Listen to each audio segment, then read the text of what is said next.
afternoon, Warriors, and welcome in to another edition of the R&R Sports Report. We took a couple of weeks off from the radio station, but we are now back live. I am with always Robert Hagan. Robert, how you doing? What a great day. It's nice to be back here at the station, other than, we do have to wear the mask again, but nice to be back. It's like you and I talked. Yeah. We hadn't seen each other in person in God, weeks, and now, to do two shows back to back from home, out traveling during the wintertime, but kind of weird. All the holidays and bowling being shut down and not coming in here for the radio. I mean, we had no reason to see each other, apparently. Just stay at home, I guess, watch college football. I think college football was going on.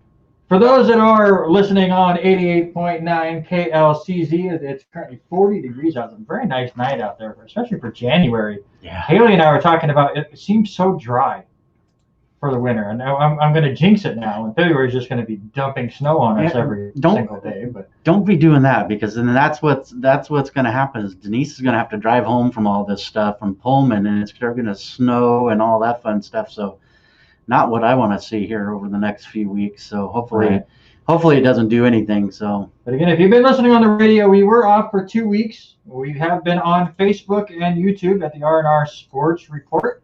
So check us out there, follow us, subscribe, do all the other fun stuff, and that is where you can interact with us. And we've been having so much fun. Oh, that was a blast. Last week was great, and my mom's already in saying hey. But we got to get right to it. We've been talking about, we've been doing the football hour every episode. It goes along a little bit here and there. We're just getting right to it.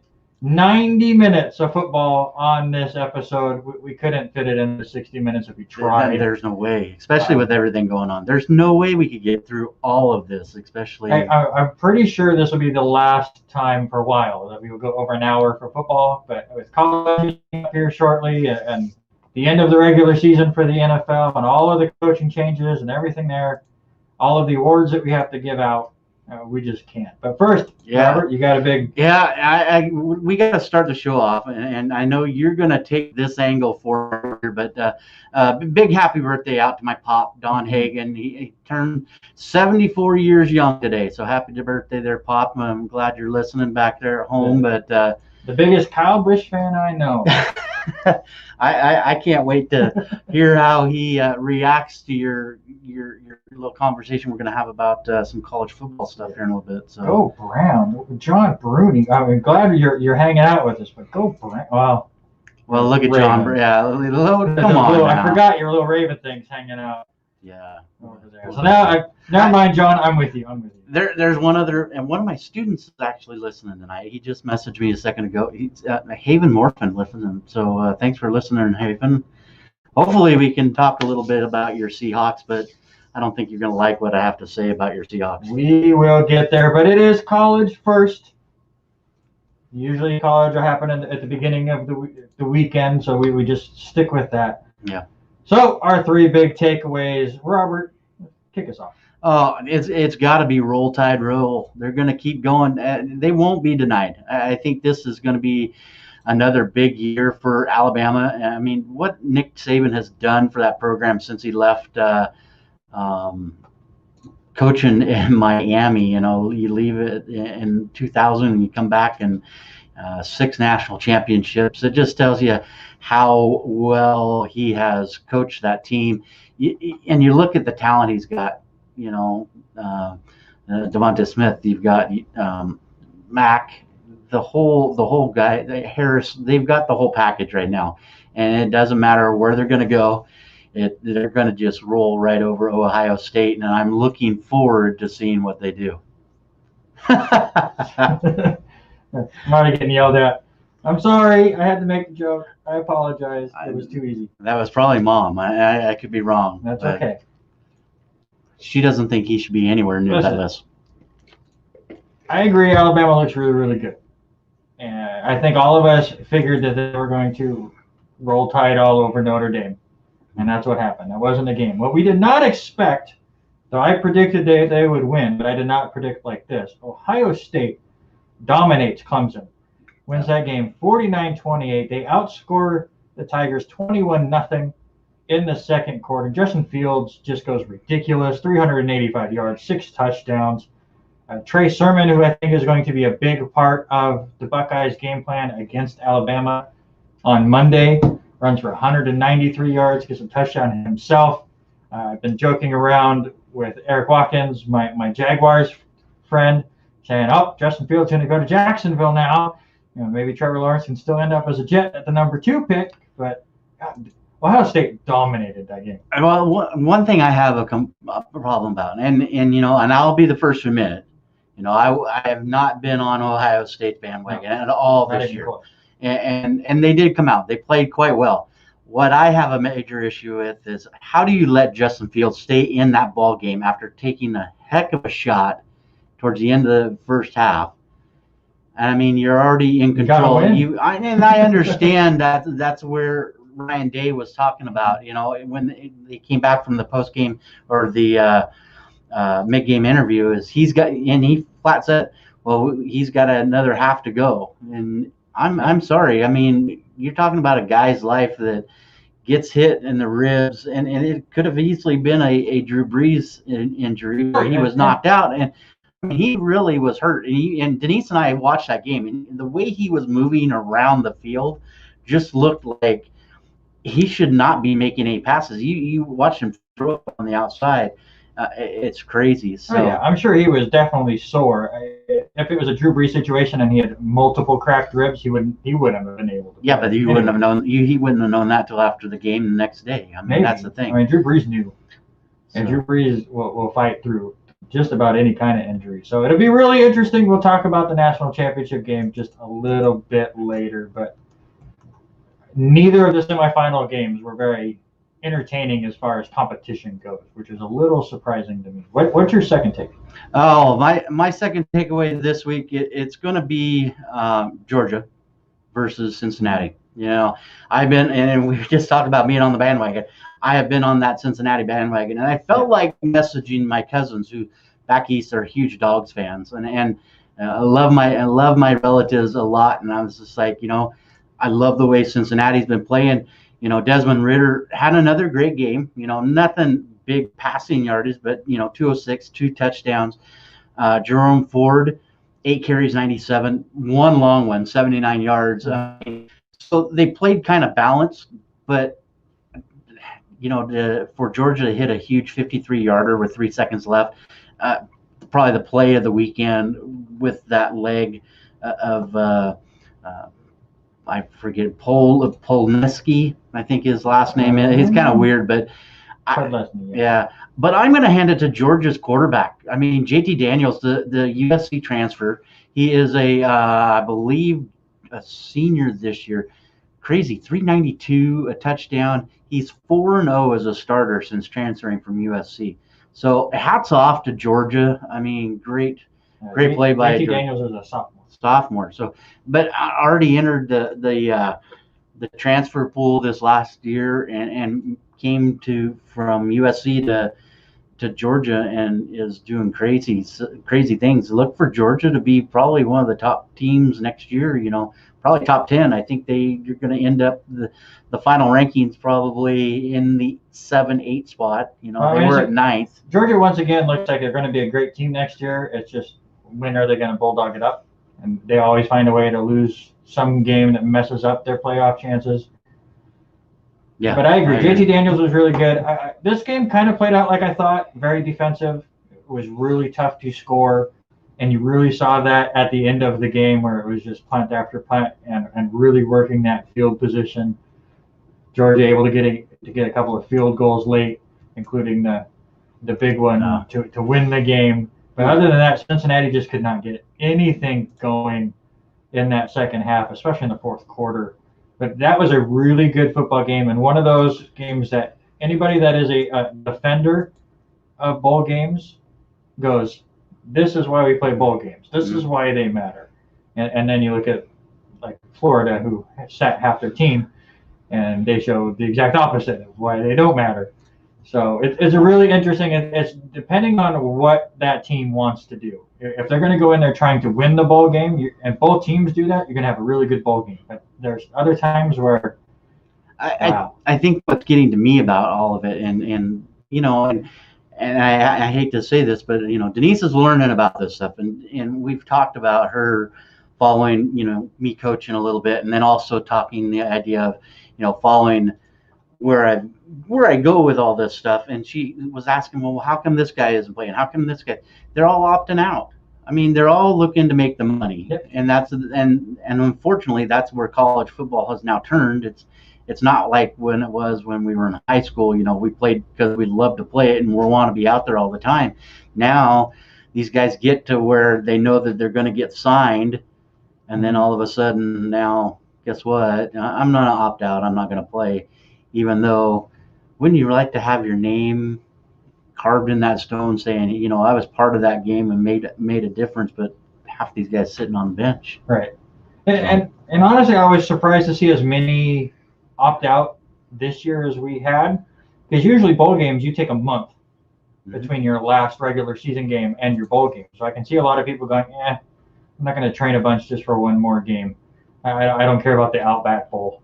I'm just going to go ahead and sit. But here, you know, season ended 2 weeks ago. So I figured maybe we would get more teams that were, you know, still in that role of practice, and it didn't really feel like that kind of an extra game. Some of them is like, well, we're going to play our 7th game of the year, and we just want to play some more. So I was surprised that we still had a lot of opting out, but I think overall it wasn't too bad.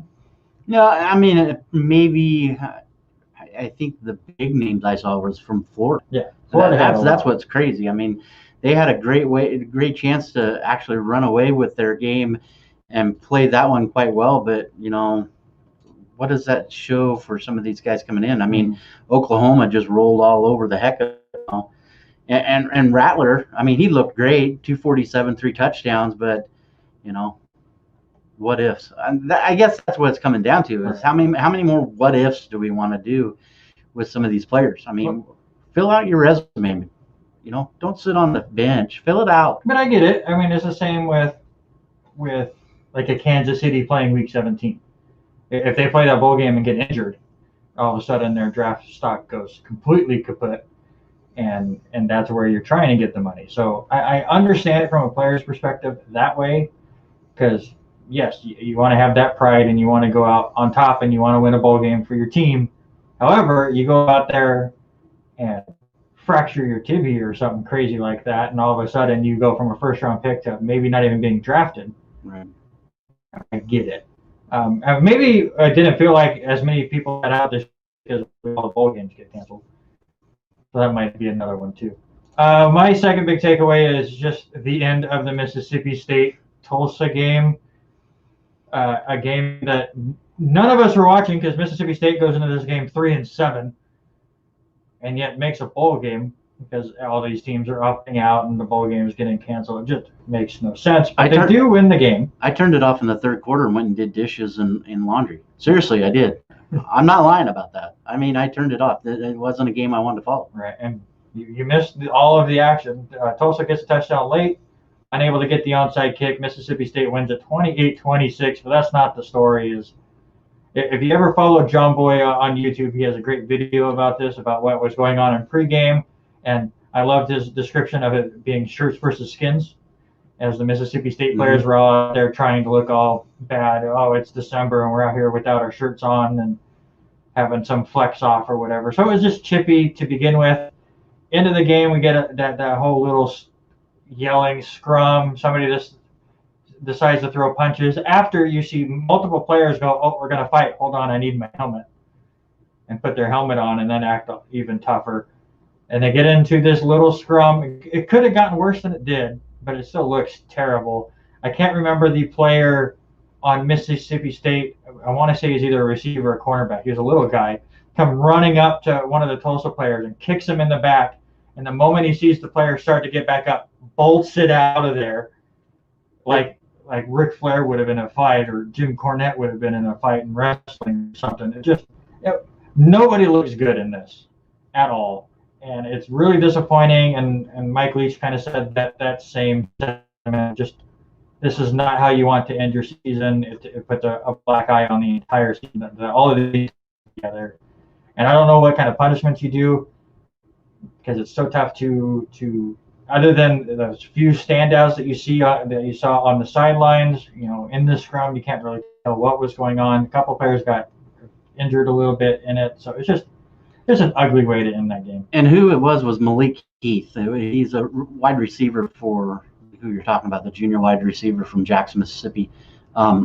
You see him kick the guy right in the side, and then he takes off running. Yeah, that's who. I think the problem I have, and maybe it's just the way we've seen Mike Leach coach from his time down in Texas to now up here being a Cougar, and then leaving now to go down to Mississippi State. But his comment post game was basically, teach him to fight. Well, I understand. There's a little bit of fighting while you're in the trenches. I mean, I don't coach my kids that way, but I tell them, you got to get physical, and it's going to be to the point where sometimes you want to get pissed off enough that you want to hit somebody. But I mean, you can't bring it to that. I mean, you got to teach them that. But for him to basically said, yeah, oh well, that's kind of what I got from Mike Leach. Mike Leach. I mean, him and his little few comments, and he dances around a little bit, and he's always been that way. But you got to control guys. I mean, that's the bad part. I mean, it's an absolute mess. Because I mean, it wasn't the game that we thought it was going to be. It was far from it. But it could have been one of those games that could have come down and mattered for Tulsa. And that puts up a huge market with teams that are undersized, weren't supposed to make the playoffs, weren't supposed to be part of it, and end up coming and playing, being a 6-3 team, being 24th in the nation, and lose by 2. I mean, with that conference, it rolls into what I would talk about, what I'm going to plan on talking about here in the next one. My takeaway is you got to be a fan of these little schools. I mean, Tulsa has something to prove this year. Cincinnati has something to prove this year. Northwestern has had something to prove this year. And again, that's why I go back to that huge proponent of, I would rather watch again the 16 game. If we here we go. Here we go. The top 16, and then we get the chance to see Bama play 3 times. We get the chance to see Ohio State play 3 times. We get the chance to see some of these teams. Keep them. I understand that it's all about money. It rolls down for all these bowls. It's all about the money. But look at these seasons these guys are having. I would love to see Army play 2 games in this. And then I didn't bring my bracket with me, but hey, you're welcome. But I mean, it's the same idea.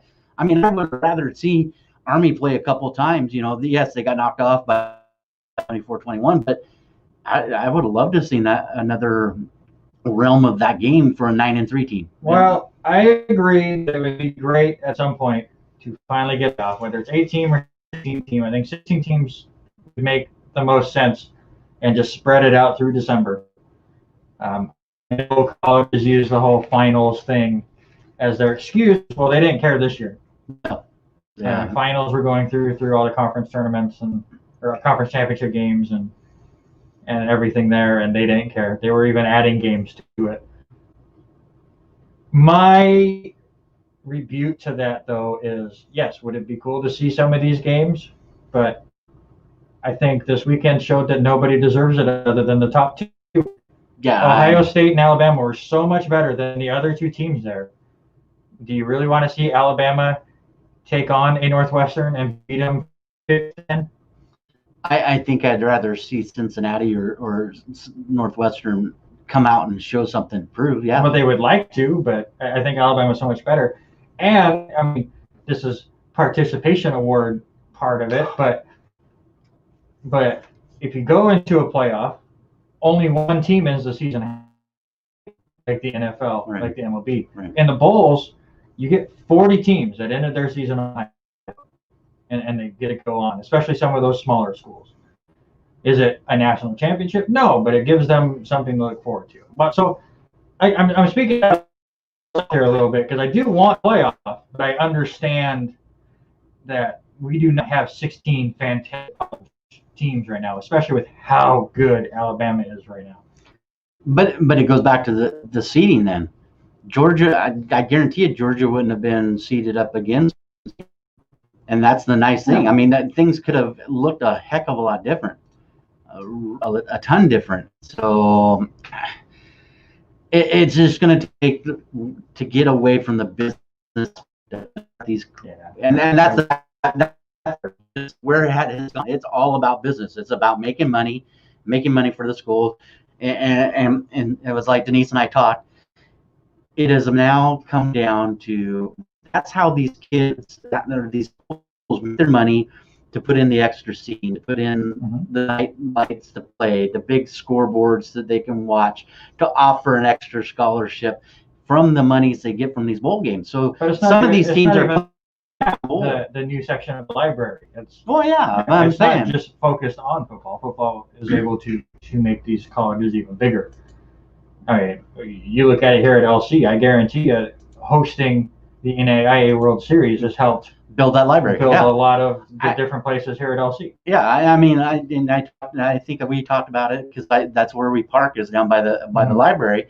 And I remember as a student, as a high school student, coming over and having to use the microfiche. I don't know if any of you remember what microfiche is, but to look up articles from papers from long ago, and you had to roll over that was when it was just a 2-story building, and that is a small building. Now look at the size of it, but look at the beautiful building we're in here in the station. We wouldn't have this station if it wasn't for teams like Ed Sheff and having the Dale Bonfields and those guys that came through and played ball here and made a name of it in the late 80s, early 90s, and then started hosting this tournament. I mean, I agree, but it's come down to business. And I agree with what John Bruni has been saying. That, sportsmanship's been gone because they want ratings, and we've lost the love of the game because we love money, and I love money, so I can't. Show me the money, right? Show me the money. All right, let's move on to the Heisman, which happened today.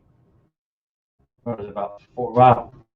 About 5 o'clock when they announced it. I still love that ESPN does like this whole hour-and-a-half thing, and then here's 2 seconds of us awarding the guy, and he gets a 60-second speech after, and then we move on to college basketball. Yeah. There's so much build-up to just nothing. And I think it stood out even more this year because we did not have the players actually there. We had all that whole screen and everything, which basically that's what we have to do, and I get it, but I kind of stood out a bit more. But we were both right. Devontae Smith from Alabama, the wide receiver, in Heisman, he gets 1,856 total points, 447 first-place votes, and by my calculation, it's 48.2% of the first-place votes goes to Smith, which is fantastic. It's nice to see a wide receiver, first wide receiver to win since Howard in 91. Trevor Lawrence finished second. Mac Jones finished third. And Kyle Trask finished fourth in the Heisman. Are you a little shocked that Trask ended up fourth place out of that grouping? Here's and that's where I would be shocked. When we talked about this and I didn't realize. I knew it was before bowl signs, but I didn't realize all the ballots had to be in by the 21st. And you never know what the date is every time they talk about it. But I was kind of shocked, even with Trevor Lawrence missing those 2 games, that he ends up second over the top of Mac Jones and Kyle Trask. Mm-hmm. Do I think Trevor Lawrence is a better player? Yes. Mm-hmm. But it's going to be one of those years that everything is asterisk. Everything in the books are going to be COVID here, COVID, COVID. Does that? But I don't think that shames Devontae Smith winning it. There's no way. I mean, he had some monster numbers this year. I mean, over 1,500 yards, and the passing. Yeah, I think if I remember listening, I was listening on the way ESPN radio on the way up here. Is he still has like 3 records he can break that are both school records and SEC records this next week as we watch that game on the 11th. And it'll be interesting to see what Devontae Smith does in the pros. He's not a big kid, 6'1", 175 pounds. So is he going to get bullied a little bit by the bigger NFL players on the edge? Is he going to have to change his game up a little bit? I'm not sure, but as far as college goes, 1,600 touchdowns, 2 drops. Right. He dropped the ball twice. But I'm going to throw a name out that might give you a little bit of comparison. Mm-hmm. Cooper Kupp. Cooper, you look at how Cooper set up at Eastern. Most of the time he was on the outside. Then they started his senior year moving more into the inside. So then what happens? He comes to LA, and you are the slot guy. Yeah. I mean, you got Brandon Cooks. You got Brandon Cooks. You got Robert Woods, and then you got Cooper Kupp, which I thought 3 years ago that was probably the best receiving core, according to the books. But that he reminds me a lot of him. I mean, small frame. I think he's got a lot of proof. He's not going to be drafted like him. No, he will not be drafted in the top 5. I'm seeing a lot of talk saying that the Dolphins, with their Titans pick, or their Texans pick, wanted to take Devontae Smith. I want to say it's 4th overall. I have a trivia question for you, since you like to do to me at the end of the show. And I gave you a little help. And Paul's excited. We said Cooper Kupp. Cooper, yeah, EWU there, guy. That's just for you, All right, so I gave you a little heads up. All right. Did you kind of go somehow? There it is. Okay. I want you to name me the last Heisman winner not to be drafted. It's not going to happen this year. We knew that Smith was going to get drafted. We knew Trevor Lawrence was going to get drafted. Mac Jones will probably be a 2nd or 3rd round pick, but he'll get drafted too. Devontae Smith will probably be a top 5 pick. So, I mean, this streak will continue. The last Heisman winner not to be drafted. And the plus you gave me was how long ago it was, right?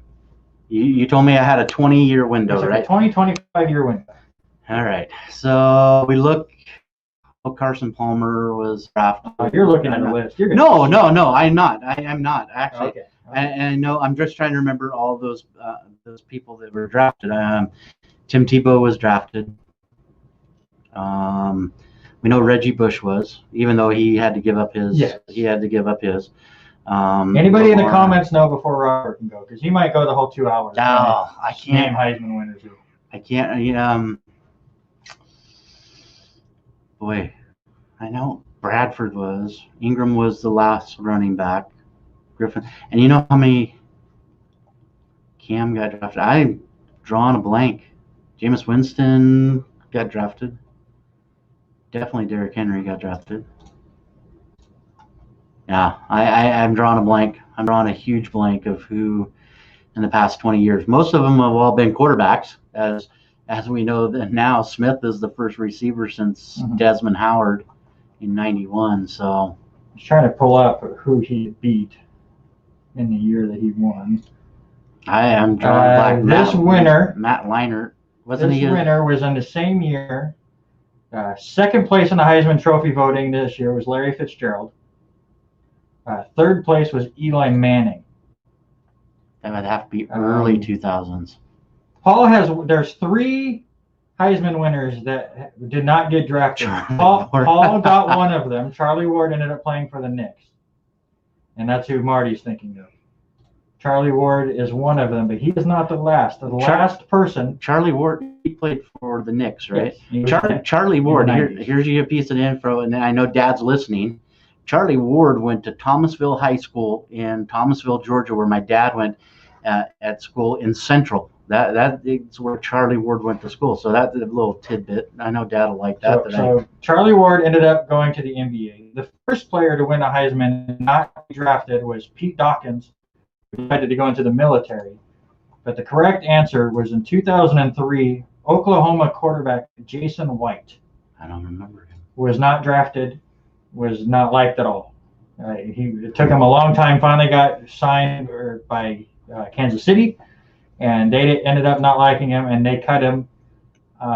He ended up going to Tennessee and hung around for 2 years and never played.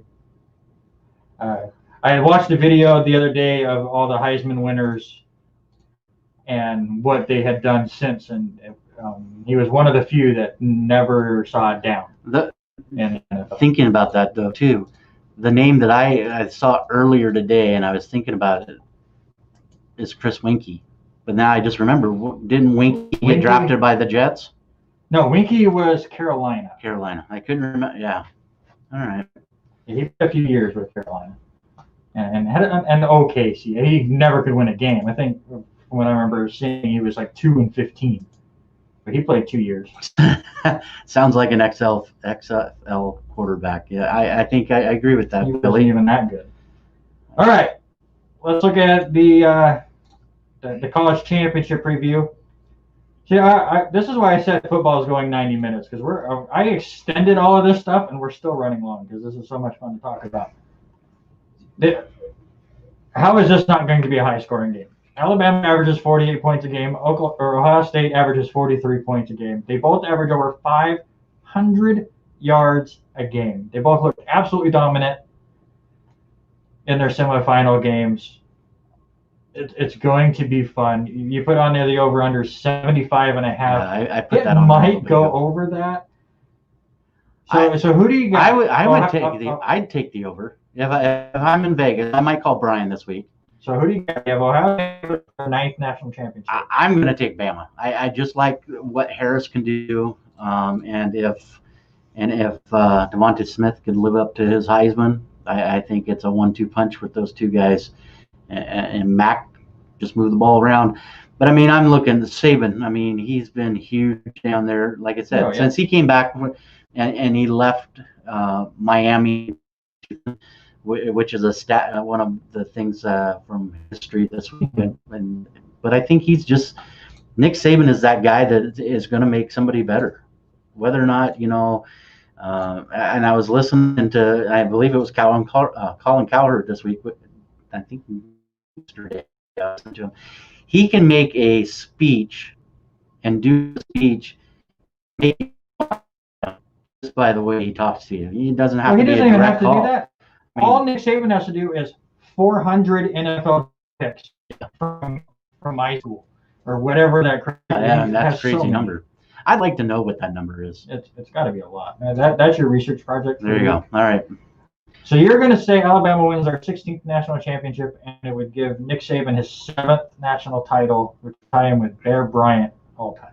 Yeah, and the spread is only 6.5. I think Bama. It's going to be close, but I think Bama wins by a touchdown. I'm going to go with Ohio State, though I am a little worried about the health of Justin Fields. The O-line is pretty good, so hopefully they can give him time. But Alabama is going to go after him, not trying to hurt him, but just to make him uncomfortable and think about it. I don't think Nick Saban's going to go out there and say anything, but they just want him to think about it a little bit. But my big key is, can Ohio State get? I think Ohio State has one of the better. Can they get through and make Mac Jones uncomfortable? They made Trevor Lawrence. He made Trevor Lawrence look like a freshman in high school playing. Literally, I mean, Trevor just did not look good. Not look good at all. And we need to get our buddy Billy Kite on, because I like his analysis of Ohio State, because Bama is icky. That's a great expert analysis by Mr. Kite. So it'll be interesting. We split on a lot of bowl games, and I think we basically broke about even last week. So it'll be interesting to see where that goes. Let's move on just to finish up the college talk real quick with some of the coaching changes that have gone on. We saw Steve Sarkisian, that's an easy name to say, the Alabama offensive coach. Assistant coach of the year. Well, look at that offense, breaking records left and right. Obviously with USC and Washington before. He ends up going to Texas as Tom Herman was fired. We saw former Boise State head coach Brian Harsin ends up in Auburn. We talked about that a little bit last week. It goes 69-19 in Boise State before going to an SEC school, so a big jump for him. And we all thought Kellen Moore was going to end up in Boise State. He has decided to decline that and will stay with Dallas. And according to BJ Rains of the Idaho Press, Florida offensive coordinator Brian Johnson will interview for the job tomorrow, and he also says that there's at least 5 other candidates, with a couple of them also interviewing tomorrow. So a lot of names out there for Boise. I like that idea of Brian Johnson coming to Boise. I mean, what he did with Kyle Trask down there in Florida, I think that would be a good fit for him, a good start, because Boise State, in that Mountain West division, I think it'll be a good start. It might be another move. It shows you the name power of Boise State, where you can get a offensive coordinator from an SEC school. Yeah. Wanting to go completely cross country and continue the dominance basically that the Broncos have had for a couple decades now. Yeah, it's going to be nice. So here at KLCZ 88.9 FM, we're always looking for new student DJs to help keep us on the airways and fill with new music, original talk radio, and news. If you ever wanted to have your own radio show and you are studying here at LCSC, we can get you on the air. Just stop by our office at the Student Union Building and pick up a volunteer DJ application, or send it to email KLCZ station manager at lcmail.lcsc.edu to get started. Hey, listen, if they can give me and Robert a radio show, you can do it. Yes, you can. Any of us can do it. I like Paul's thing. If you give me all the 5-star recruits Bama has, I could be an assistant coach of the year too. I could believe it. Absolutely. So let's move on from college to the NFL. We'll stick with the coaching changes. And as you can tell, I get to stay a Jets fan, which I don't know if that's a positive or negative.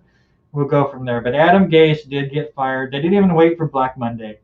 No. He was fired Sunday night. I listened to his post-game interview, and you could just see on his face he knew it was coming, and did a job of deflecting all of the questions.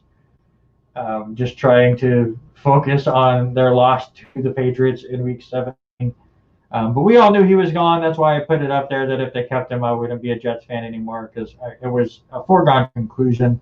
Doug Marrone is gone from Jacksonville. Again, we all saw that one coming from a mile away. The one that Robert's more surprised about than I am, but Anthony Lynn of the Los Angeles Chargers, who did win their last 4 games this season, even though their last game was against a second-string Chiefs team. They end up getting fired. To me, I saw that from a mile away, too.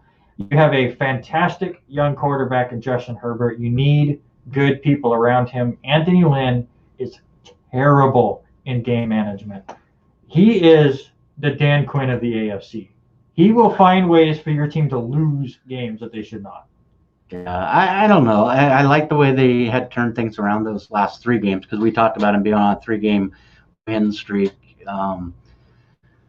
But that on the other hand of that game, them winning in Week 17, makes me wonder about the Chiefs. If they're, they had a fair amount of guys that didn't play, but Patrick Mahomes not playing. But I thought he had enough movement with the offense over the last few weeks that it could have kept his job there. I'm surprised they didn't give him 1 more year. He's going to end up being an assistant somewhere, and we'll be just fine. We see it all over the place.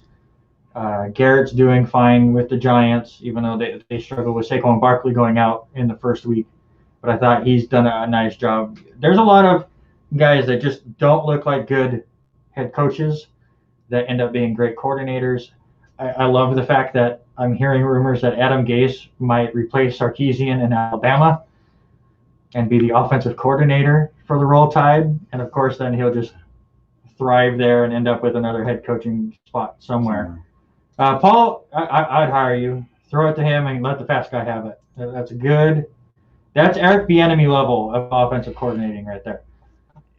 And like I had posted, I don't know if you took a few minutes and watched that, and I shared it in our notes about what ESPN was doing. As here comes a couple of names up there. You're right, Raheem Morris.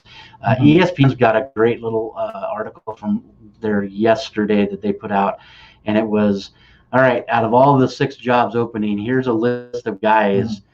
The name that jumps out to me that I think might make a move is, I don't think Jim is going to be sticking around in Michigan much longer. Don't say it. I know. I hate to say it, but he's going to go south.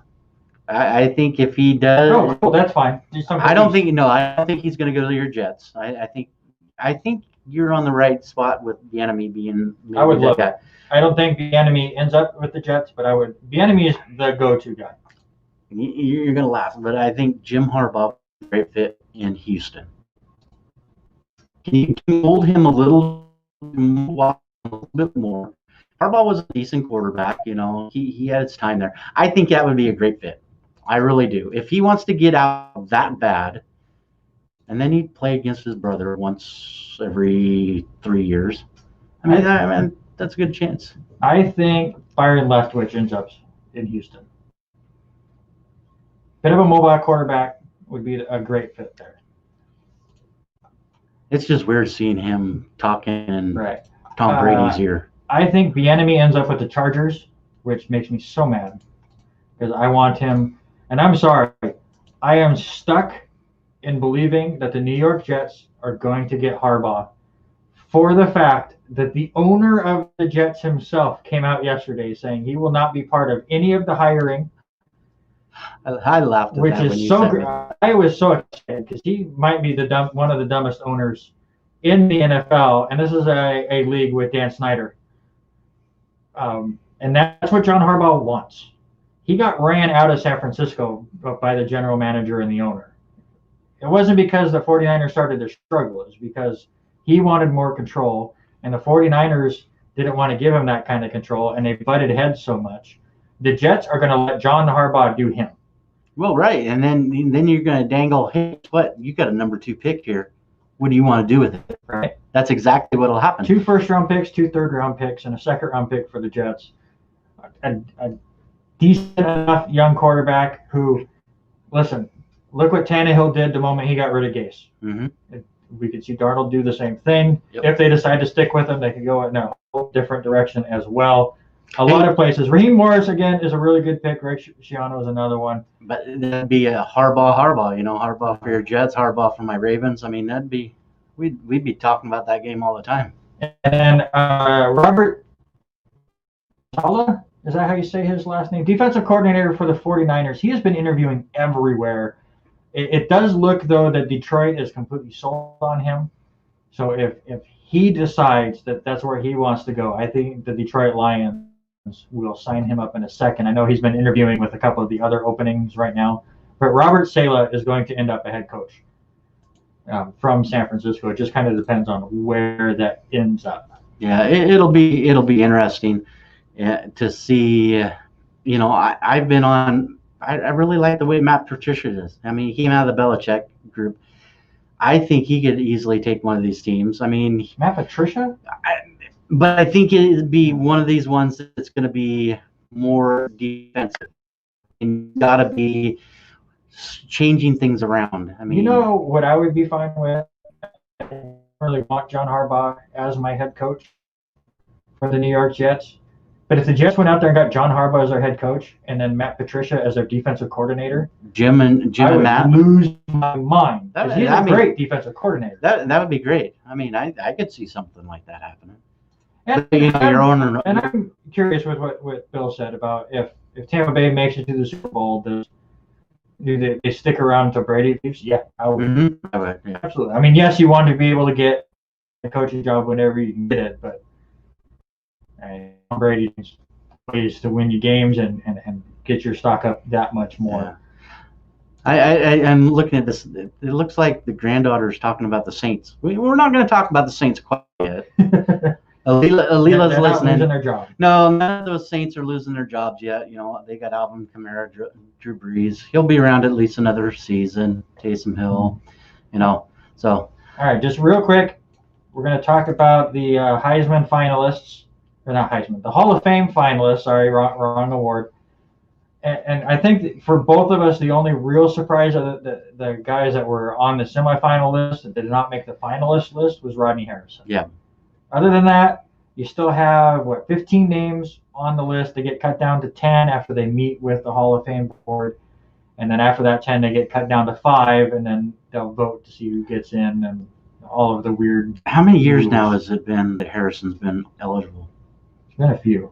I mean, he's one of the smartest. He's going to make it. And that's the tough part is that he's very. If you listen to him on a Sunday night football, just going in, he's very smart with what he talks about, and the same is starting to happen with Nate Burleson. You listen to Nate and how he's talking with stuff on NFL Network, Good Morning, and even on the Sunday CBS show. I mean, they even let him run it the other day with James Brown being on. I mean, both those guys are very smart football men, and I'm still shocked that Harrison's not getting a nod yet. Yeah, especially when they cut down to 15. Yeah.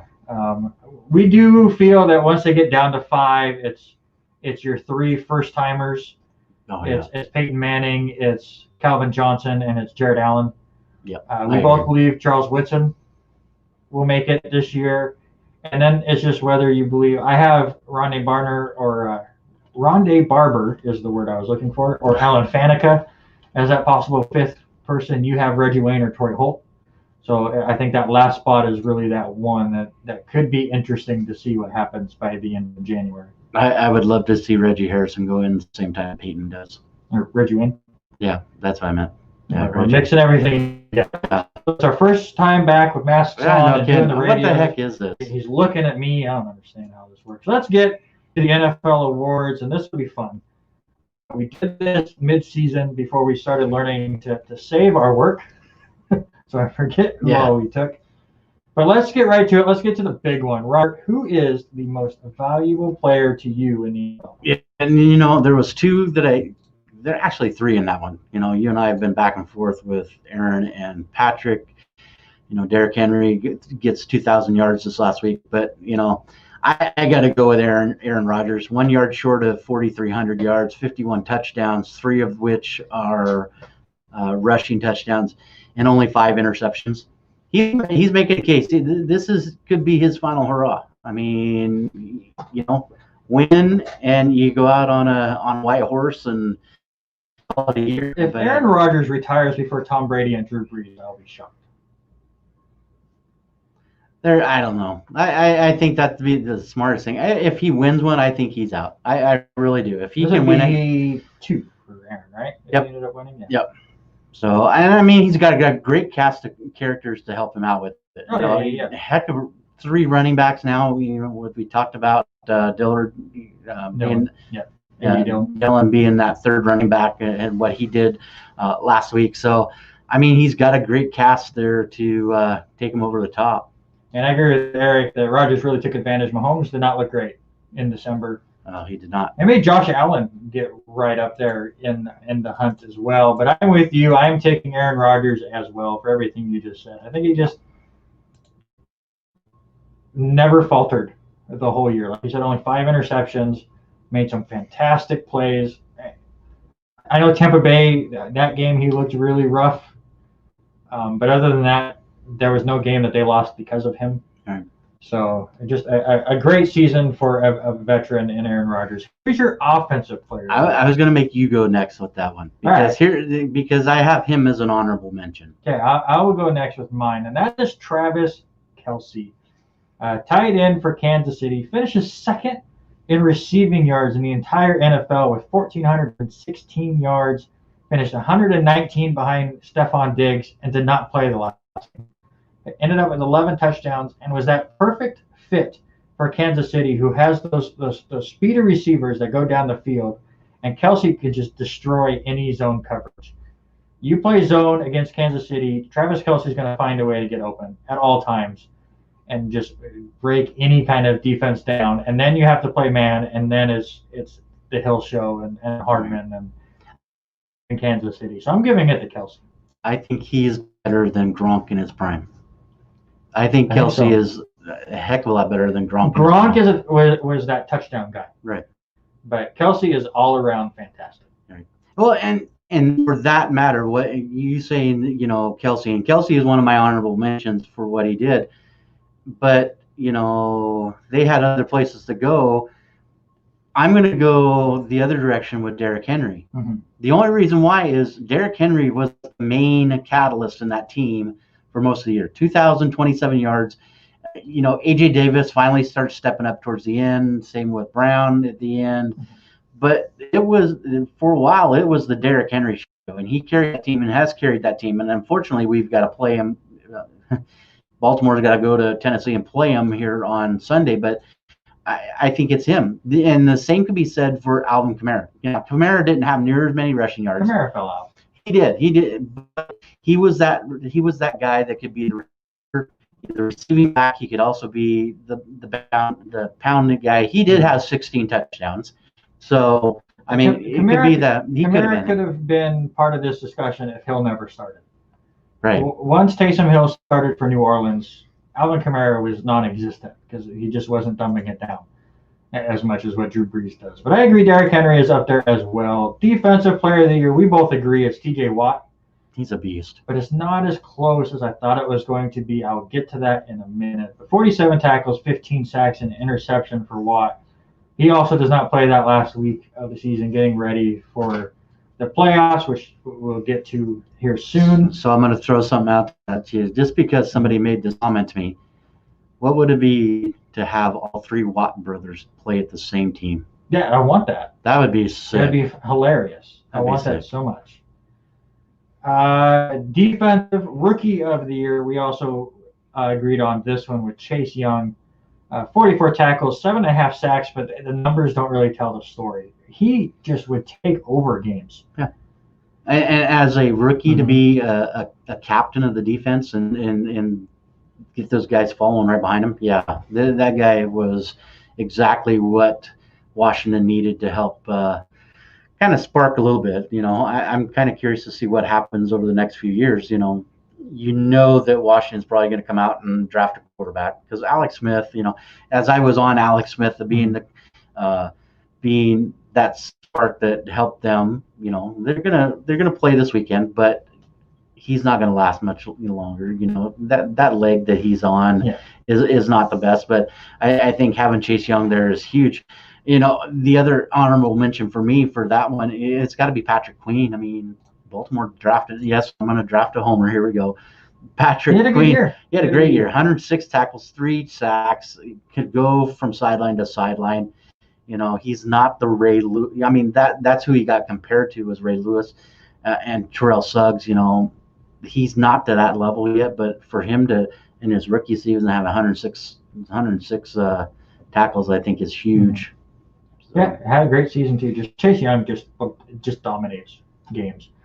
Offensive Rookie of the Year was one we differed on. I'm going with Justin Herbert from the Chargers. Over 4,000 passing yards, 31 touchdowns, and just 10 interceptions. Did not play the opener because of Tyrod Taylor was supposed to be the big starter before the doctor decided to poke his lung with a needle. But still finished 6th in the NFL in passing yards for a young team. I know a lot of people, any detractors for Herbert will say, well, he wasn't winning games. Well, again, that's why Lynn got fired. Yeah, they should have won a lot more than they did. How many one-possession games, one-point games, blowing it at the end. I'm going just the other direction, and it's Justin Jefferson from Minnesota. I mean, dude put up some crazy numbers as wasn't supposed to be the primary receiver up there, but he took a heck of a lot of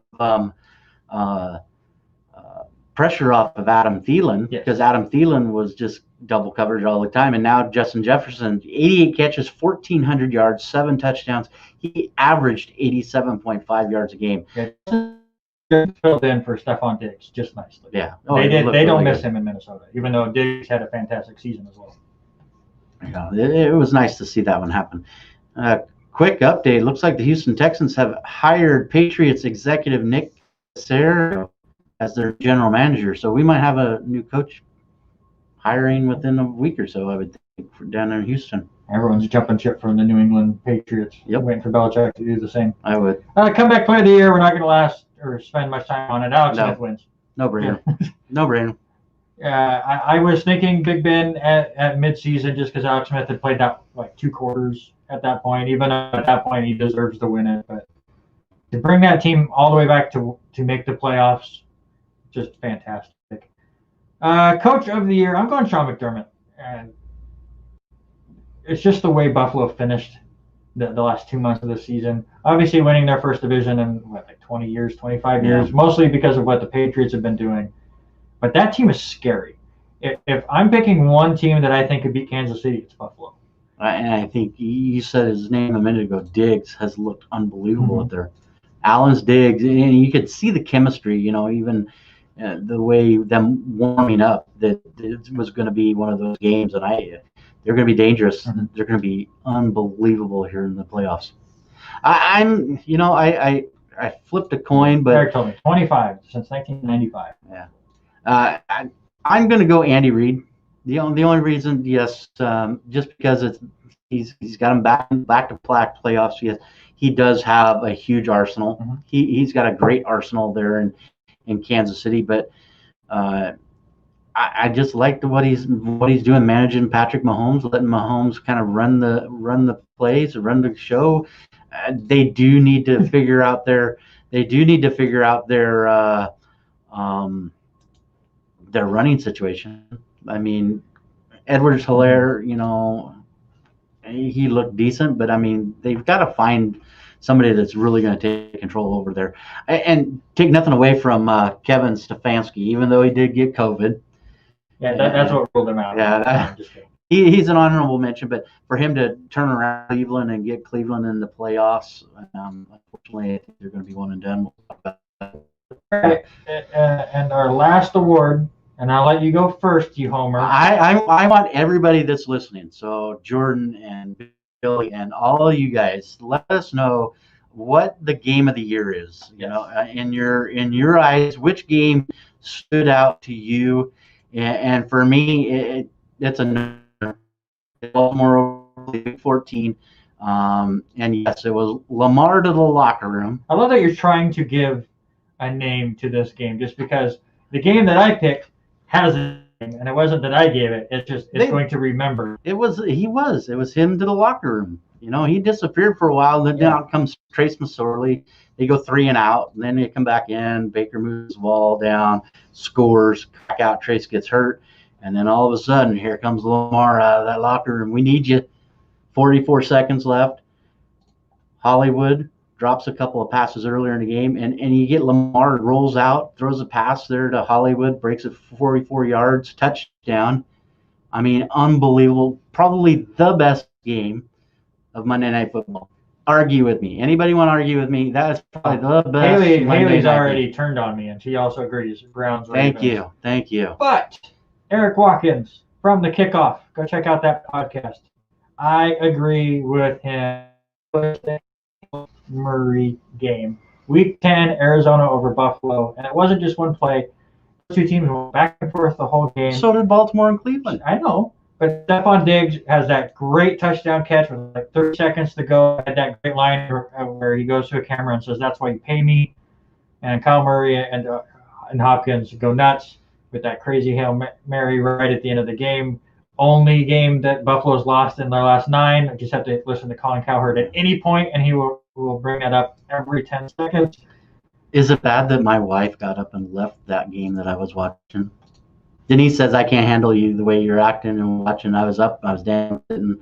I mean, that was AFC North football. It was a good game. It was a very good game. All right, let's go really quick. We went through and picked our best player from each position or each section of the field. We're not doing each safety and each cornerback and left tackle and stuff. But let's go really quick. Who is your best defensive back? Budda Baker. I mean, even though DK Metcalf caught him after that pick, I still think he's probably a lockdown corner up there for Arizona. Mine is Xavier Howard from Miami. He was really close to being my defensive player of the year. 20 pass deflections, 10 interceptions. It felt like every week he ended up with another interception or another huge play for Miami. How about linebacker? And just by the way, we made sure for this section not to pick the same player. We just wanted to give a little bit more love out. But so it's not just straight up this person. But what do you got? I've got to go back to TJ Watt. I mean, he's just made that difference for Pittsburgh this year, even with I'm drawing a blank, hurt early in the year. So Mitchell's going to kill me because I can't remember his name. But I think TJ Watt, hands down, linebacker. There's a lot that you could say, different people, but I think that's him. And I would agree with you, but I went with Devin White from Tampa Bay, 140 tackles, 97 of them solo, 9 sacks. Very good season for White. Defensive line, I went with the no-brainer, Aaron Donald. Rams, 13.5. That number would be if he was getting double teamed every single play. For me, it's got to be the homer part of me, but it's got to be Calais Campbell. I mean, he get there, come into Baltimore and take some pressure off some of the guys. Wolf and those guys, huge stride, and then for us to also decide to Ngakwe. I mean, it has looked good. You know, Campbell did get hurt a couple of games, didn't play, but he's made a huge difference on that defensive line, and he's going to be a huge difference here in the playoffs. Line in football this season. For me, it got low. I mean, to give Josh Allen the time he did, get the plays off to Diggs. I mean, how many times did you see highlights of a Buffalo game and Josh Allen was just standing alone? You're like watching a Madden game where the defender sent everyone back into coverage. Yeah, I laughed at the highlights from his one pass this week. He danced around in the pocket for like 4 seconds. That was the one play they kept showing over and over and over. He just danced around in the pocket. Didn't move. I mean, he wasn't moving, just moving his feet, looking, scanning through his receivers. But I've seen him this year not move. Yeah, just stand there and wait. Yeah, and not be worried. Hands down, it's got to be Buffalo there. So I went through the stats. And think of, and I decided one of the stats to look up was, sack. That's a good sign of a good offensive line. The team that is allowed the least amount of quarterback. Watson spent his time on his back more than anything. I'll give you a hint. This is not a good offensive line. No, I wouldn't say Philadelphia. This play looks ugly. Philly has probably the most sacks in the league. Philly looks terrible. The least amount of stats, but that's because of game plan and Big Ben getting rid of the ball in 1.3 seconds. I was say 1.3 to 2 seconds. I mean, they couldn't run the ball or anything. So Rudolph pressure this last week than Big Ben has, and that's just a testament of what their game, like you said, game plan.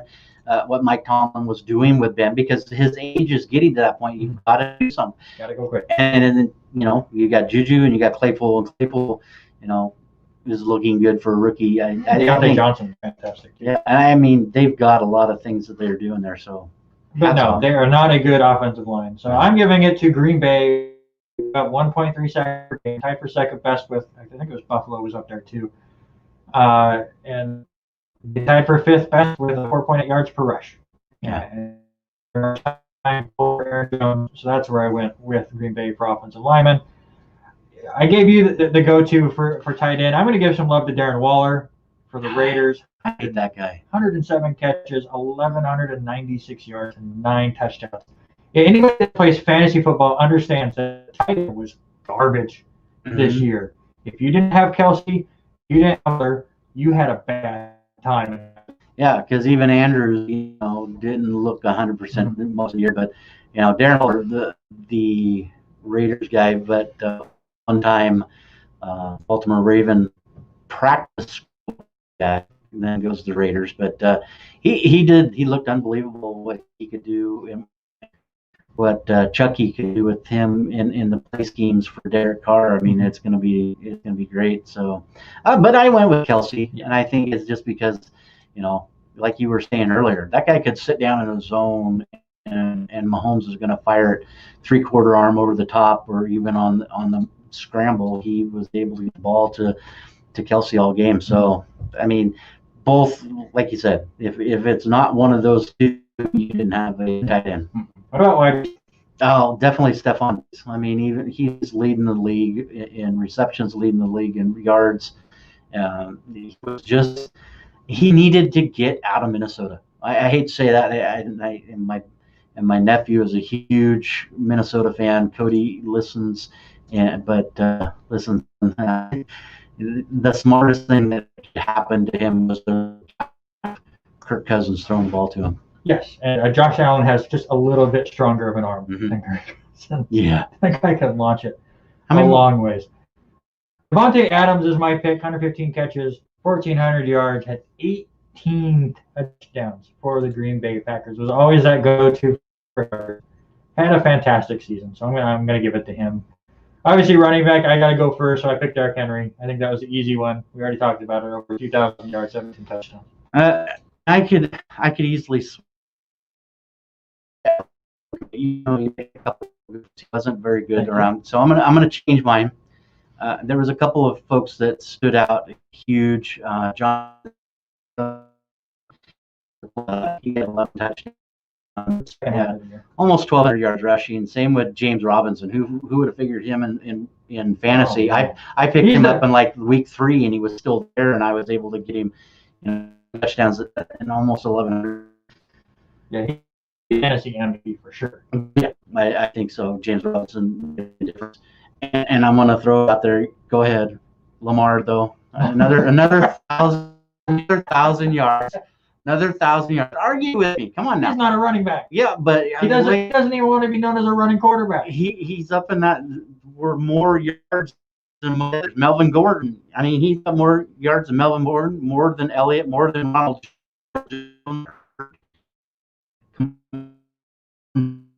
People are hurt. Yeah. Aaron Jones is in that 2,000 cook too. So, our quarterback. I'm going to stick with my guy. Again, Lamar Jackson again? No. I'm going to go Aaron Rodgers. Almost 4,300 yards, 51 touchdowns. That's a no-brainer there. Yeah, Lamar's not a first overall pick either. I agree. I'm going to go Josh Allen. Yeah, he was the last pick in the first round, and he's made a difference, has he not there, Willie?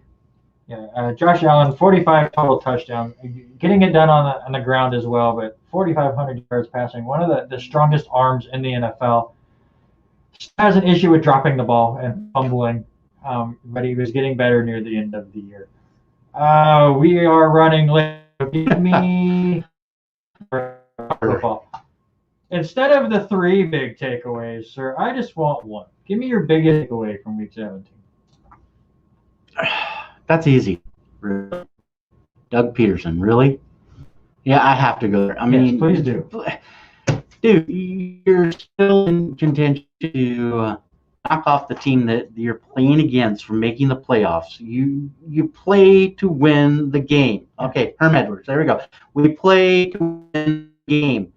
And when you pull Hurts out and you can see him in disgust, you can see Kelsey on the sideline, lineman Kelsey sitting there in disgust, and you have players that are totally against you. What is that going to do to your locker room now? Your locker room just went to heck in a handbasket.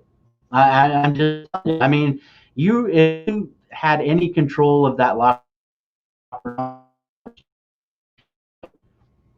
you have lost your locker room. I guarantee you, he's probably going to be out within the next after. Yeah, I know ownership's not that happy. The locker room's completely mad. Tim McManus from ESPN reported that Miles Sanders said that nobody on the team was in favor of that decision. Nobody. That's all I can say. I don't know who is the person behind that decision. There's a lot of people on the team who are confused. Even Dan Patrick asked Sal Palantonio, and Sal is a huge. Go ahead. I know Sal. Sal is a. Going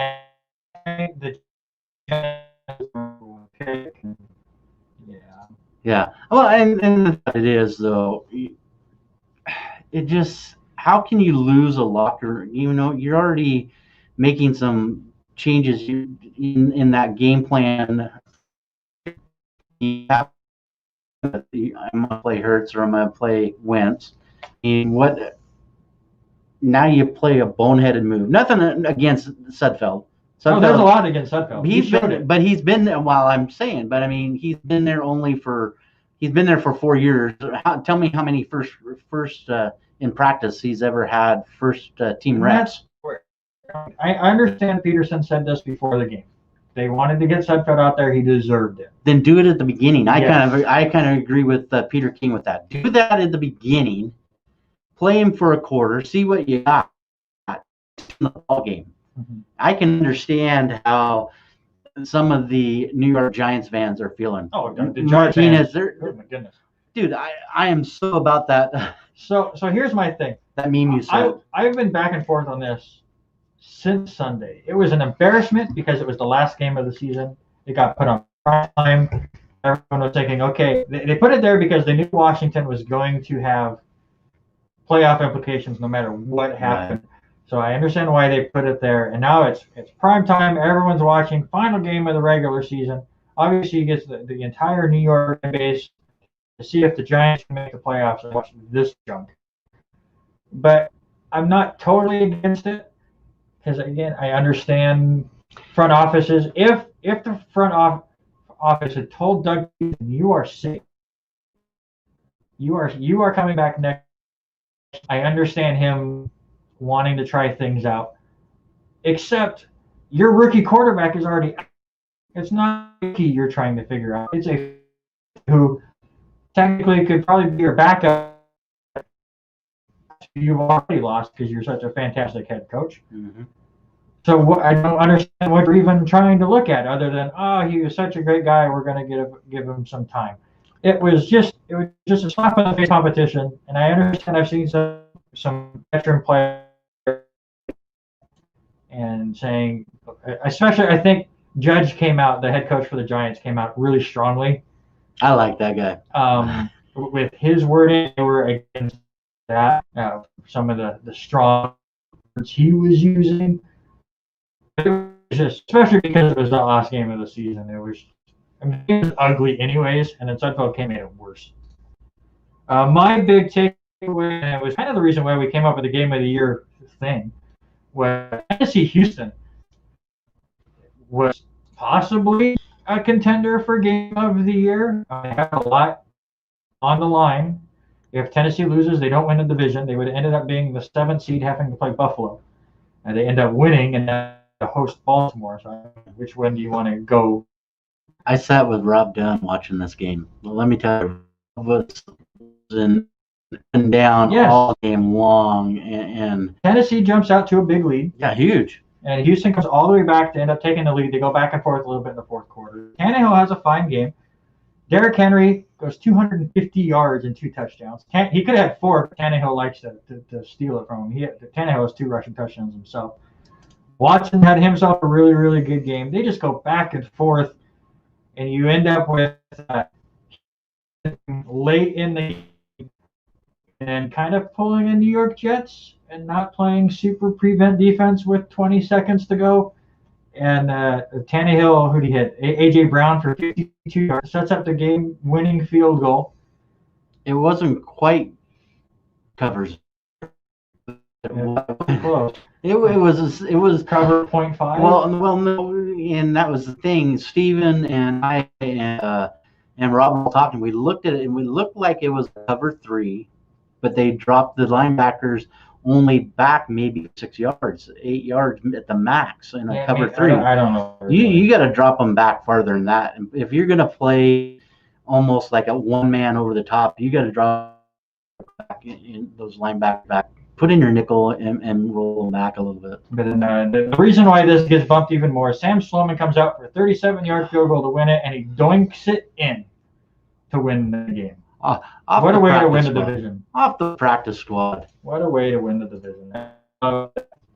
You are listening to R&R Sports Report right here on KLCZ 88.9 Lewiston. You can also check us out on the R&R Sports Report Facebook page, YouTube channel. Thanks to Haley for our new logos and design here. She's been working on that today, so I appreciate it very much. Go like and all of that there, and that is where you can chat with us once again here on a Tuesday night. LCSU students, you know that there's an organization on campus that wants to pay you. Well, there is. The Pathfinder newspaper is always looking for talented student writers to join their team for coverage of campus comings and goings.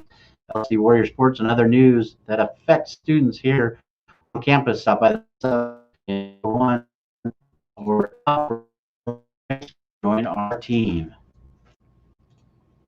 And it is currently exactly 40 degrees out there, a little bit of a wind. So a very beautiful January night. Real quickly, we have not a lot of changes happening, but it is the end of the regular season power rankings. So let's get to that, Robert. Give me your final 5 teams. Yeah, and for me, really no change at all. We're going to keep things the same. Kansas City is going to be there just because of their weapons. I mean, they've been there all season. Flip-flop between Pittsburgh. It's Pittsburgh come out of the gate looking really well. Green Bay, we're going to leave them at 2. Green Bay is looking great. Aaron Rodgers, MVP, and they're getting a 3-headed monster running back in the backfield, with all those guys, Dylan and Williams. They look great. Number 3, Buffalo Bills. What else can I say? Diggs, Allen, and the O-line. They look unbelievable. Yes, Denise, I'm keeping your New Orleans Saints at number 4. I'm a little worried about Drew Brees.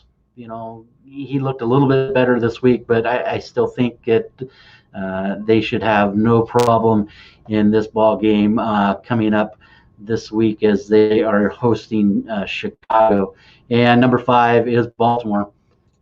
Lamar cracks 1,000. He looks like he's playing a little bit more free will, a little bit more free spirited, and you can't stop 400 yards a game, 300 yards a game. I mean, you look Edwards, J.K. Dobbins, Lamar, 404 yards rushing, and even Jay Sill got in there.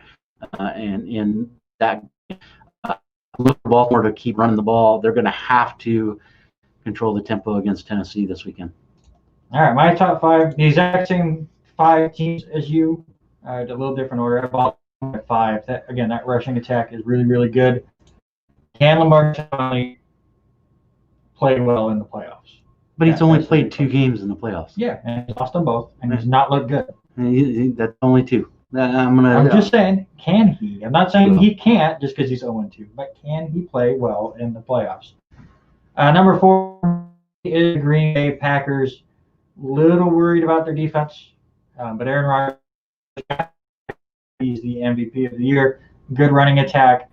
They're doing so much more with their tight ends. They had a player, I can't even think of his name, come off the practice squad this week and catch a touchdown pass, and Haley went, Who is that? So they're getting more people involved. Tanyan was another player that most people went, who? When he broke out, and he's doing fantastic. So I like what they're doing with the tight end there. Number 3 for me, New Orleans. I still think they're the best in the NFC. Drew Brees starting to get a little bit more healthy, as you said. Week 17 looked a little bit more comfortable. Getting Kamara going as well, and they don't have much of a tough matchup in the wild cards. I think they basically got to buy it themselves. 2, I'm actually moving 3 to 2. Team looks scary. Josh Allen looks fantastic as long as he doesn't, fumble the football. Running game's still not there, but they don't really need it. They have a deep threat that is on par with the team, if that's not too bold to say. Defense is fantastic. Well, but I'm still keeping Kansas City at 1. And until they end up losing, that team is just too good, and they can put up points in the bunches. And I know they lost last week, but nobody was playing, and they didn't care. All right, let's move on to the AFC wildcard. Let's get to some of these real quick and get some predictions in. So you have 3 games in both the AFC and NFC. For the AFC side, you have 1 game on Saturday at 10 a.m. Pacific time. That's the Indianapolis Colts taking on the Buffalo Bills. And then Sunday you have 2 games, one at 10 a.m.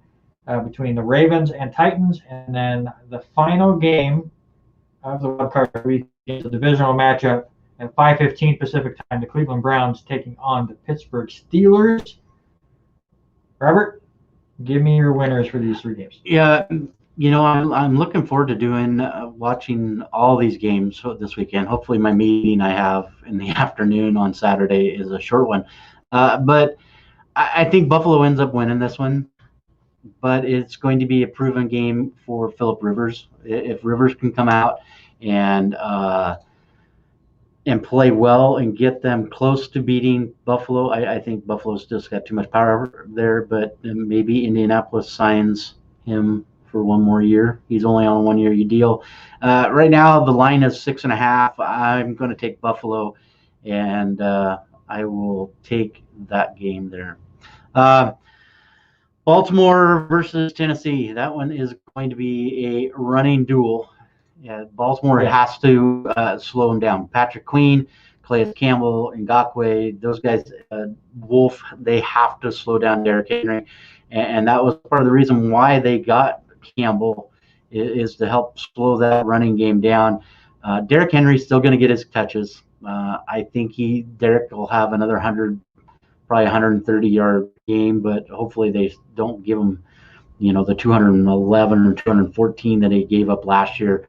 It is a 3.5 point favorite for the Ravens. Give me the Ravens and 3.5. No way. Yeah. And the final game, which the line has changed a couple times here at Pittsburgh, Cleveland. Yesterday, the line was only 4 for Pittsburgh, and that has climbed up to 6 for Pittsburgh right now. Do I want to see Baker Mayfield and the two-headed monster upset Pittsburgh? Yes. It's just great to see 3 AFC North teams. I like what it is there.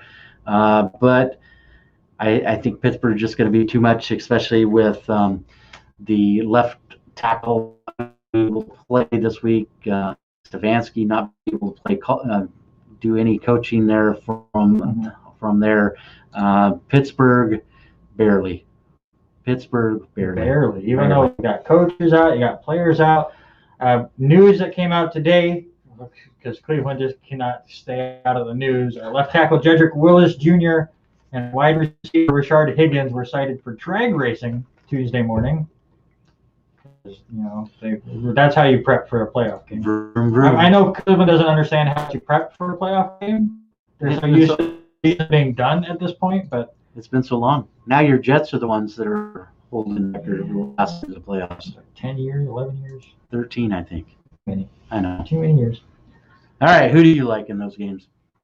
I agree with you on all 3. I think the Buffalo game, I don't think it's even close.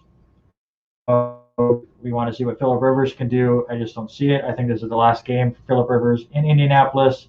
I think Carson Wentz ends up in Indianapolis next year. I think that's a good spot for him. But I think Buffalo just trounces them at this point. I think Baltimore will beat Tennessee over on 400 rushing yards in this game. It'll be over. I mean, you look at Baltimore. Baltimore's put up 300 and 400 over the last 3 games. So. And then I was in Pittsburgh anyways. Yep. And it wasn't just that it was not Big Ben. You didn't have T.J. Watt. You didn't have a couple big pieces on defense for Pittsburgh. And it was a 2-point game, who now is losing their coach, and a couple other players still dealing with the COVID stuff. They've closed their practice facility. Everything's a mess in Cleveland, and I don't think they would have beat Pittsburgh anyways. And it gets pushed back on Tuesday, and it's going to happen if they don't have enough players. Yeah, it's going to make through the regular season. Exactly what one of my takeaways were. We made it through 26 games. There are 15 games to go. 15 games. Can we do it? Yeah, we'll see. We both believe that it will be Baltimore at Kansas City and Pittsburgh at Buffalo in the AFC divisional round.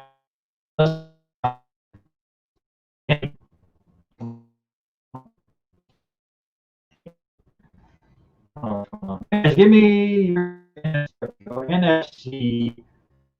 Really quick. I really wanted to say the Rams were going to beat the Seahawks. That's a Saturday 1:40 p.m. Pacific time game.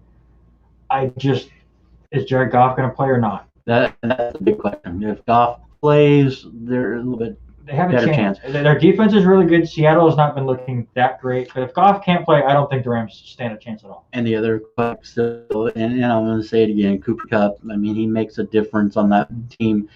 He was in COVID protocol last week, so it'll be interesting to see what happens. So I'm leaning Seattle just because Goff is the big question mark, and we probably won't know that until probably Friday. It could be Saturday at 1:30. Yeah.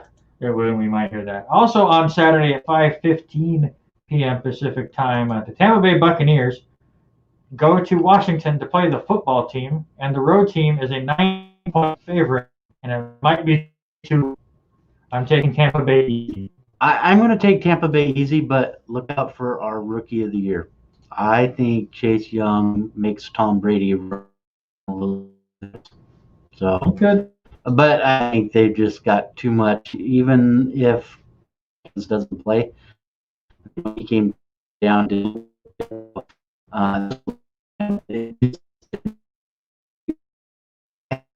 air power. Antonio Brown looked really good. I say it. Antonio looked really good. Brainer, Tampa Bay is going to win that one.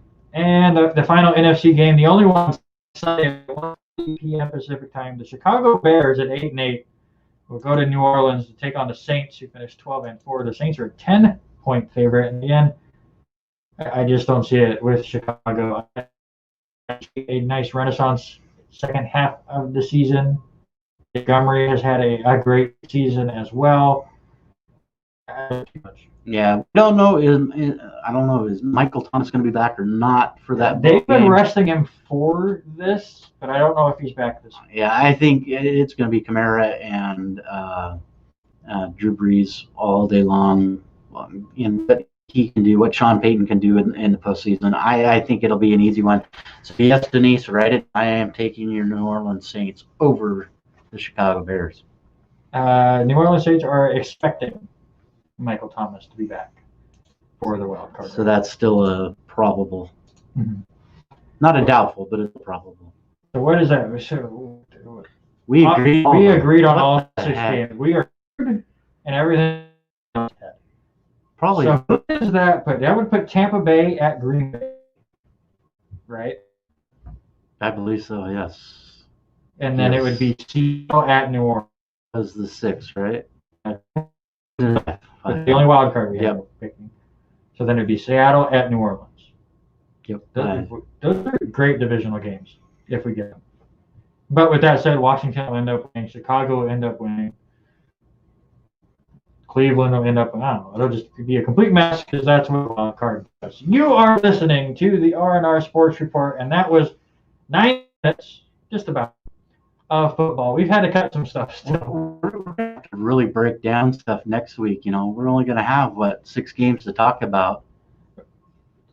We had a couple college football games to talk about, and we ended up with 45 minutes. We will find a way. It is just fine. If you are still listening, thank you so much. Right here on KLCZ 88.9 FM Lewiston. You can also check us out on the R&R on our Facebook page and on our YouTube page, and subscribe and like. You can comment on both. We've had plenty of comments today. It's been fantastic. Especially thank you to Billy Kite, Haley, Eric Watkins, Bill Dazenbrock has been hanging out here in the last half hour or so. We had a bunch at the beginning as well. John Bruni was putting in a lot with the college. So for all of you guys, thank you so much for interacting. It just makes it a lot more fun for us. Don't forget about my daughter. Oh, yeah, your granddaughter. Well, she said Saints way before we were talking Saints. Your granddaughter needs to understand the structure of our show. I think it's more grandma posting stuff than it is. Well, then she needs to understand how the structure of our show. We go in order. No, we're all over. We're all over the place for sure. Let's get in. Let's get rid of football here. Let's move on to LCSC basketball because we finally got games to talk about. The men ended up playing games, right, this week? 3 games. They played 3 games this last week. They win all 3. So remaining undefeated at the time. They ended up sweeping Dickinson State December 31st and January 1st, winning 89-85 the first game, 86-68 in the second game, and then a really good game against William Jessup where they played in Caldwell on January 4th, just yesterday, where the Warriors ended up 85-71 when they were only up 45-42 at halftime. A great job by the Warriors, shooting 57% from 3, and big games from friend of the show, Bradley, who puts up 27 points. Hodges Bailey also with 20 points, and Damick Mitchell, 19 points, 13 rebounds, and 6 assists. Pretty close to double, unheard of in Indiana. I'm excited. I really wish we could get in and watch these games. Yeah, we can hopefully get them streamed, and I think you can. Yes, you can stream just, it. You can find it on lcwarriors.com yeah, and how to get there from there. But these guys are getting the fire back on campus. They're getting these games going. Again, it just sucks that we can't have people in the gymnasium watching these talented kids do things. Did you see the great article? And I know we posted in there, but there was a great article with Tristan that was in the Lewiston Tribune. Jake, Clarkson High School grad, and Tristan being a Lewiston High School grad, now playing together on the same floor, for the Warriors. It was the one. I know I did share it to our page. Make sure you go back and look and read that, and it just makes me feel really good about watching these two, especially because we've got to see them grow up. We got to watch them. I got to watch Jake in junior high and going from junior high to high school, and what these guys have grown into and what they are doing and representing this area in this college. I mean, hats off to these kids. And they're all fine student athletes, Hodges and Demick and even Travis. Yep. So the Warrior men go to 7-0 on the season, and they're headed down to Arizona right now, and they will start a 4-game trip down there, which starts tomorrow, as they will take on how do you say that college? Benedictine Mesa. There you go. They will take them on Wednesday. All of these games will be at 2:00 local time, but the big ones are Friday and Saturday. They will be playing a doubleheader against Arizona Christian, who right now is number 5 in the NAIA. Arizona Christian's 11-1 on the year. Their only loss came to New Mexico State, who I believe is a WAC team in the NCAA. This team's really, really good. Arizona Christian just recently beat Talladega College, who's ranked 17th in the country. They beat them 81-66. They're out rebounding their opponents by 12 per game, and they're averaging 90.2 points per level. Players are going to have their hands full with this Arizona Christian. From Arizona, they'll put it out also in Glendale. And you can see how you can stream them on the LC Warriors website. And I'm going to try to figure out how to make it work for me this weekend, because I definitely want to watch Arizona Christian, because that could be an NAIA tournament preview. Especially on Friday. That will be the tone setter for that game.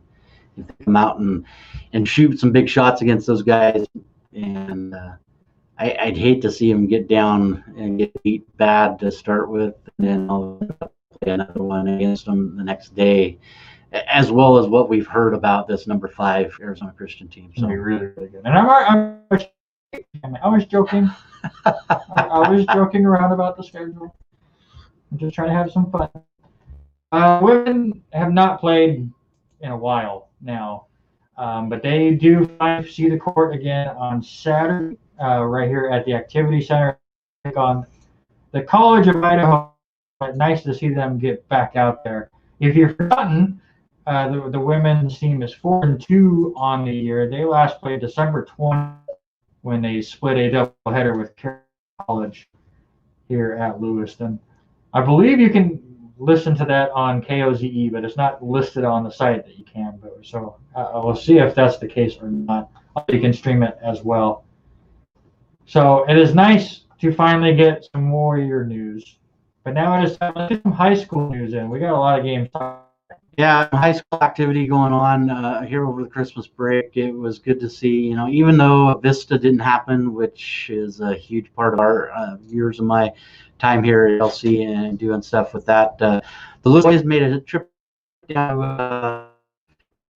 They do pick up their first loss of the season as they lose to Columbia High School 65-59 last Tuesday night, as we were live. Though they had just tipped off. They come back the next and off the host down there 54-44. They are now 1 on the season. They are actually in Lakeland. They tipped off about a half hour ago. We'll try to get hopefully get a score update from Corey Williams, see how that is going. They have entered league play. They're playing Lakeland tonight. And then they will host Post Falls on Friday, at 7 p.m. tip time on that one. And then they'll travel back up north again to Coeur d'Alene and take on the very strong Coeur d'Alene Vikings next Tuesday, 7 o'clock. Girls played in that little round robin game tournament, whatever you want to call it. You and I, we talked about that, the winners last week. Grangeville had knocked off Lewiston, and so that put Grangeville playing Lapway, and then Lewiston playing Moscow. Ends up losing that one against Moscow, and then Lap comes away with a huge win, 46-40 on the girls' side. Again, they're playing tonight. They're hosting Lakeland here. So Lakeland is a smaller school up there, and kind of split things up a little bit. So the boys are up there right now. Girls are down here. They tipped off at 7 o'clock, and then they're a part of the games Post Falls here on Friday. The girls will tip at 5:30, and again the boys tip at 7, and then they'll travel up with the boys to Coeur d'Alene on Tuesday next week, and they will have the 5:30 tip time in that one. So some interesting news as we get ready to go into the NCAA stuff. And I don't know if you saw this, but I thought it was a great call by NCAA. They're going to pull all of the NCAA games in the Indianapolis area. So all 68 teams that'll come in for March Madness will all be in Indianapolis. They'll be playing at Bankers Life Fieldhouse, Hinkle Fieldhouse, and the Indiana Farmers Coliseum there in Indianapolis. They're also going to play some games in Bloomington at the Assembly Hall, and then in West Lafayette at the Mackey Arena. All of those games are going to be in that area, which it's like a 20-25 mile radius right there. So they're all really pretty darn close, but they're even in lockdown hotels to the point of team is on one level, and coaches and all that. They are going to let a few fans in, which is going to be good, but it's going to be based on parents and that kind of stuff. So yeah, so we'll know more of that structure once we get into early March. They're still looking at the Selection Sunday being on March 14th, and then Lucas Oil Stadium will host the Final Four, which is slated for April 3rd and 4th. It's nice that they're coming up with this game plan now. Obviously, last year when all of this stuff started happening, it kind of just surprised everyone when everything started shutting down, and the NCAA just had to cancel everything because they really weren't able to get a game plan going. They didn't. At that point, we had no idea what was going on. Now they've seen what the NBA has been able to do. It's nice that we're doing this. We're announcing it now, no matter if COVID magically disappears tomorrow or not. This is just how it's going to happen this year.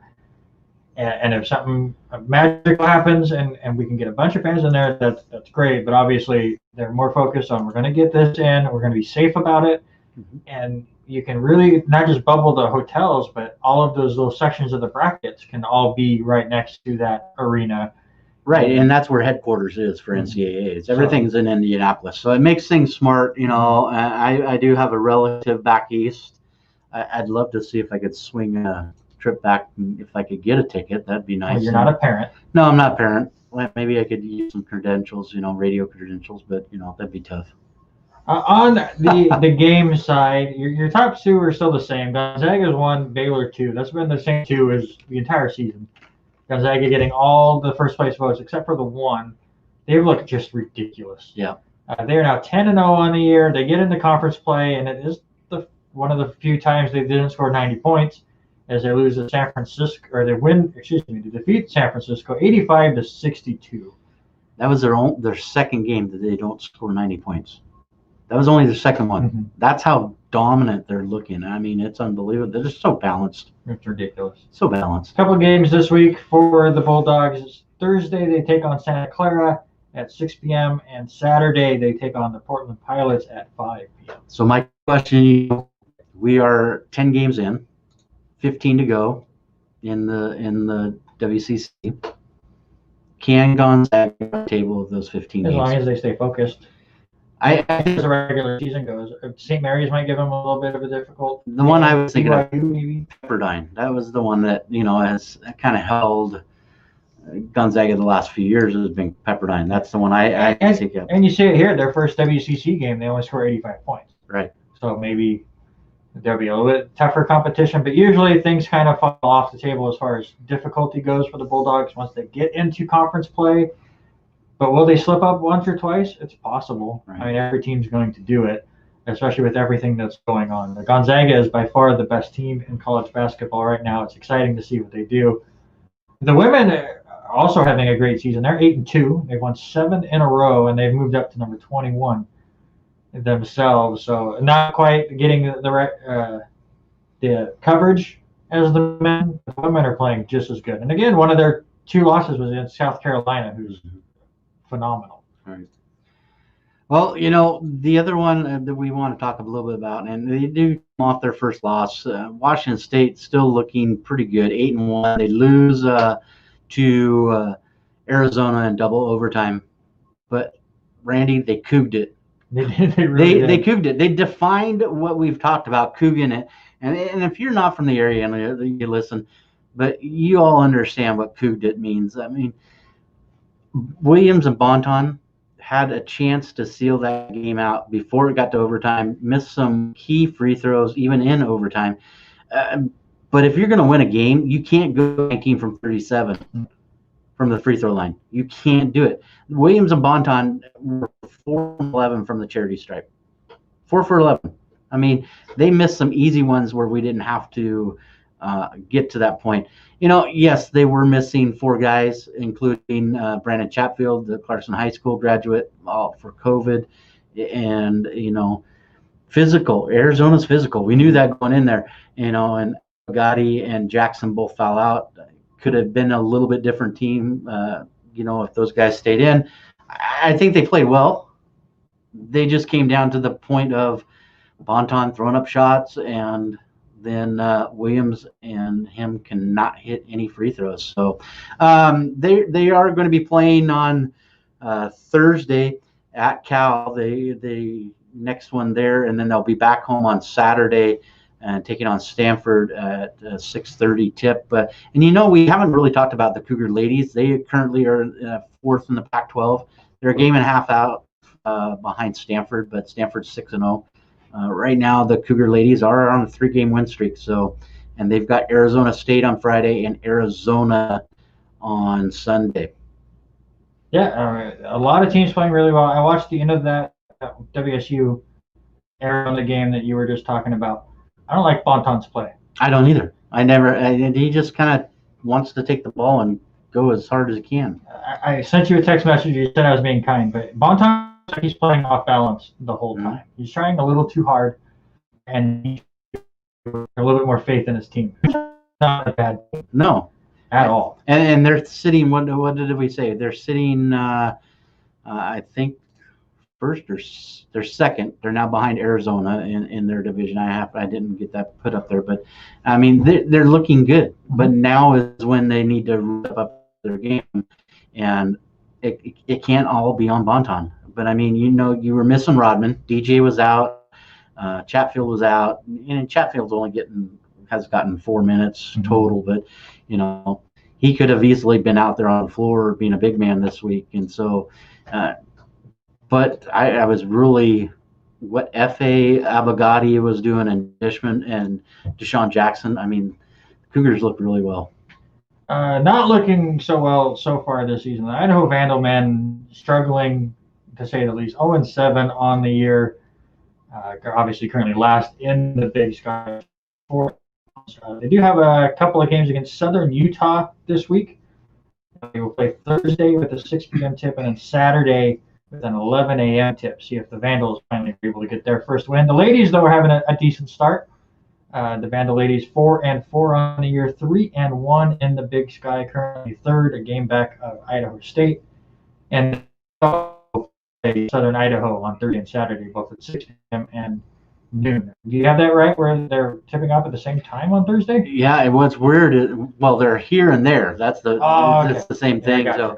So the men are going to be down in Utah. The women are going to be up at Spectrum. Hopefully, pretty soon we'll be seeing in the new gym in Idaho up there in Moscow. So that's what happens. We get new stuff around here, and then we can't go see it. I know. Well, I what's want to go see some movies. Yeah, I still haven't made it. I still haven't made it. Maybe I can pull out my badge and go up there on Friday. I don't know. Doubt it. All right, it is NBA update time. Again, if you are just joining us for the first time, Robert and I have a bet. Woo! We did a draft of all of the NBA teams. We just picked teams back and forth. So are you doing Monday to Sunday? I forgot to ask you that. Or have you been doing it up until Monday morning? Until Monday night. Okay. So Tuesday, when I start doing notes, one of the first things I do is update this. So as of Monday night's games, my teams, which I'll go through the list at mid-season if you're really curious, or we'll put it somewhere on the Facebook page or something. My teams are 49 and 50. Robert's teams, who have played just 2 more games than mine, also have 50 losses, but they have 51 wins. So currently, Robert has me by 2 wins on the season just because his team has played more games. And that's okay. There are some crazy surprises out there right now as far as standings go, so who knows where it'll be in a couple months. My New York Knicks are 4-3. Who would have figured that one? They won 3 in a row. I saw a stat that it was the first time the Knicks have been over 500 since they started 1-0 in 2018. You know, I took them with my 6th pick in the East. Yeah. You left me with Detroit. It's been as terrible as they should have been. So it's going to be close all the way through. I feel good that we've kept it even all the way. And then just a couple of notes. Kevin Durant will miss 4 games as he is quarantining over COVID. He had tested positive in the summer, but is a close contact, so they're keeping him out for a week. And Steph Curry, who I picked to be my MVP this year for this very reason, he is putting the Warriors on his shoulders, puts up a career-high 62 points on Sunday against the Portland Trailblazers. And the thing that stood out to me, he did it on just 31 shots. Yeah, most times he scores 60 points, they put up the ball 50 times. Well, and that's the tough thing for me right now is there's so much football going on right now. I haven't followed much other than, we know Ellaby had, put up his first set of points there for Portland, but it's tough for me to get into NBA yet. Let's get through the playoffs of football, and right. Then we'll really focus on it. Absolutely. And now, sir, it is time for This Week in Sports History. It is this time in sports history, and we look at a few things here. First of all, December 30th, 1981, Wayne Gretzky scores 5 goals and an assist in a win over Philadelphia. He is the fastest to 50 goals, and he does it in 39 games. This one I kind of thought was really funny. December 30th, on both 2008 and 2013, Mike Shanahan is fired from Denver in 2008, and then he's fired again in the Washington Redskins. I don't think Mike Shanahan is December 30th. I could be wrong. December 31st, 1962, American Basketball League announces the suspension of operations, so no more ABL. Also on the 31st, 1997, one of the best coaches I think that's ever coached the game, Marv Levy, retires as head coach from Buffalo Bills after 12 seasons, including those 4 consecutive losing Super Bowls. That's tough. That's tough. January 2nd, and I didn't do anything for January 1st. Everything I saw for January 1st was either Rose Bowl or all those big games there, and it was just scored nothing really big on the 1st. So on January 2nd, 1965, your New York Jets signed Hall of Famer Joe Namath to a $427,000 contract over 3 years. And the funny thing is, now you look at some contracts, and some players are making that a game. Yeah, and that's what's crazy. And if not per pass. Yeah, I agree. Also, in January 2nd, 1977, the Atlanta Braves owner Ted Turner is suspended for 1 year due to tampering charges in signing Gary Matthews on that free agent deal. January 3rd, 1981, American golfer Johnny Miller wins the first ever $1 million tournament, which happened in South Africa, and it was called the first $1 million World Challenge. December 3rd, 2007, Miami Dolphins head coach Nick Saban resigns after 2 years to return back to college coaching at Bama. January 4th, 1942, Roger Hornsby is the 14th player elected to the Hall of Fame.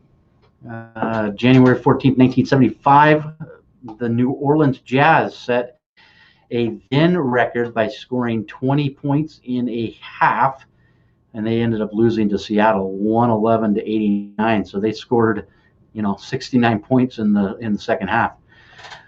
This one, I threw this out there. January 4th, 2000, Bill Belichick resigns 1 day after taking the head coaching position in New York to go to New England. And just like that, the show ends. We made it 14 weeks, and now Robert is pushing me over the edge, and we're done. Yeah. January 5th, 1957, Dodgers Jackie Robinson retires from baseball rather than being traded to the New York Giants. 1993, Reggie Jackson is elected to the Hall of Fame. The Miami Dolphins in 96, head coach Don Shula announces his retirement. Also on the 5th in 2007, Bill Cowher resigns, head coach of Pittsburgh. And January 3rd, 2021, I'm going to go back. The NFL, I put a new in there. The NFL scores a record number of points, 12,692 points, breaking the 2013 record of 707. By 707 points. It was crazy to see how many points got put up this year. Everyone was worried because there was no training camp and no preseason, and we're worried about injuries, which did happen in the first few weeks. But maybe it's good for the NFL because the defenders tackled a lot worse than they have in previous years. You couldn't really get great coverages going, and we saw it all around. I mean, offenses were fantastic. It made fantasy football even bigger. And now you're seeing some people wanting training camps and OTAs to be just completely cut for this reason. So it'd be interesting to see what the NFL does over the next few years. Yeah, it was kind of crazy. All right. I got one last week. You did get one last week. 1 week winning streak. It is time to stump Randy. And I did this to make it easy again. I felt like we're still in the holiday spirit. Appreciate it. Next week it's going to get tougher. Hold on. Let's see if I get this right or not. All right. I told you that we're going to go back to your football team. And still my team. Still your team. We were right on that. We talked about Bill Belichick resigning 1 day after taking the head coaching position as the Jets coach and to go to New England. Mm-hmm. Who was his replacement? Al Groh. Good man. Al Groh is correct. Yeah. He was terrible. No, he actually, he had a winning record. You know what his record was? I don't know. 9-7. But it must be something with your team. Here's why. You know where Al Groh went after he Al Groh went to West Virginia. Virginia. He went back to his alma mater. Yeah, he resigned at the end of the 2000 season to go. So your Jets just can't have a coach. What do they got? 19 now? Herm Edwards over that. 19 coaches. We're going to have 20 now. If you count the New York Titans, 21, because I just looked it up. Yeah. So I'm glad you got 2 in a row. And that's now 5-2. I was really worried. Yeah, because you said it was going to be the Jets, and I'm like, I'm going to choke this so bad. But no, I actually knew that. I've seen too many documentaries on NFL films about Bill Belichick being a coach for a day. And I knew Al Groh was there for a little bit. And then Herm Edwards, and then Mangini, and so on and so forth. Yeah. And the Jets continue to just be the Jets. I think Al Groh did really good as a college coach. He was a linebacker coach. He bounced around and all that. But I think he did better at Virginia. He was at Army, Wake Forest. He went to the Falcons, the Giants, New England, and then went back to Virginia. So I think he was just better there. There was a good team in New York when Algro took over in 2000. It didn't work. All right, sir. So now we're to that spot in the show. We want to talk about who or which game is the game you want to watch coming up this weekend. I know you did say one, and let me know if you get it. I'll be over and we'll watch it. But you said LCSC against Arizona. LCSC, especially on Friday night when we don't have playoff football to watch. LCSC against Arizona Christian on Friday and Saturday, both at 2 p.m. I'm going to. I mean, I've been talking about it and trying to stream, and then just stuff happens and I forget. I'm watching this game, or at least finding a way to watch this game. It's going to be really good. I want to see what the men can do with number 5 versus number 7 in back-to-back games. This Arizona Christian team looks really, really good on paper. I want to see them play. So yeah, my game to watch this week. I agree with you. It's a great one. I really would like to see what happens. For me, I want to see what Lewiston can do against Post Falls. I wish I could get in the gym and watch it. Maybe I'll have to try to make a phone call and see if I can somehow be a reporter that day and get in and see that. But both the Lewiston girls and the Lewiston boys have a lot to do against this Post Falls team. Mm-hmm. We've seen Post Falls over the last couple of years. They are a well-coached team by those guys up there in Post Falls. I wish I could be there, but if I had to pick a game that I could actually see, go ahead, call me a homer. Call me a homer. It's going to be good. It's probably going to be the best. It will be game the best of the week. It will be the best game of the week. I mean, it will be Baltimore, Tennessee on Sunday. 11-5 against 11-5. So right now Baltimore favored 3.5, but like you said, what's the odds of having 500 yards rushing combined? 500 yards. It sounds crazy, but it could happen. I think it could happen. I mean, 500 yards combined rushing. It's going to be a great game. And don't forget National Championship, Alabama and Ohio State on Monday night. That one's going to be really good too. Which version are you going to watch? I don't know yet. I really don't. Are you going to watch the Saints and Bears on Nickelodeon? I looked at that. I thought about it, but it is streaming on CBS too. I think, but I think it's going to be on CBS for the adults. It's Nickelodeon for the kids at heart. Are they going to have? My question is, are they going to have somebody totally different doing the Nickelodeon one? I'm blanking on his name. It's a really good play-by-play guy. I'm blanking on his name. Don't say Tony Romo. No. It's probably going to be Jim Nance and Tony Romo. I haven't even seen who the assignments are yet for the playoff game. Noah Eagle. And Nate. See, I like Nate, and Nate is going to be on the Nickelodeon broadcast as well as all that cast member Gabriel Navia Green, whoever that is. I don't watch Nickelodeon anymore, but it's going to be really interesting. I want to see what they do, and if you're a SpongeBob fan, I guess they're debuting something about SpongeBob at halftime on Nickelodeon. That's the thing. As far as the national championship game goes, I might switch around. I think I'm going to put the 4 up again. It's always really interesting to see what they do for the national championship game and all the different coverages they do. The only one I won't watch are the party ones, where it's like, here's 4 former players sitting there chatting through the whole game and kind of talking about what's happening. It's just that one's kind of pointless to me.